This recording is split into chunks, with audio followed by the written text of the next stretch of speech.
庙会绕境活动，神教抵达轿顶不断喷火，还发出雷射光，超酷炫。最夸张的则是地上的鞭炮，红色鞭炮摆满整条街50公尺长，点燃后狂炸3分钟，白烟往天空窜，就像龙卷风一样。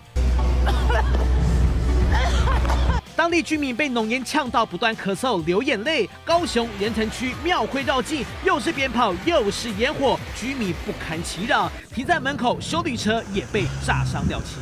伊爱事先甲人通知，比如讲，我来把车刷炸。鞭炮声也有，然后那个烟很大。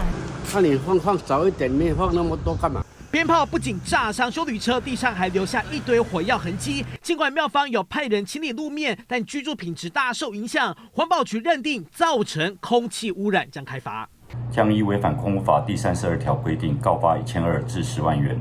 鞭炮狂炸，浓烟如龙卷风，居民被呛到狂咳嗽，庙方将重罚10万元，也会派人劝导尽量用环保鞭炮，避免庙会绕境活动成为当地居民男人噩梦。记者今年中王书宏高雄报道。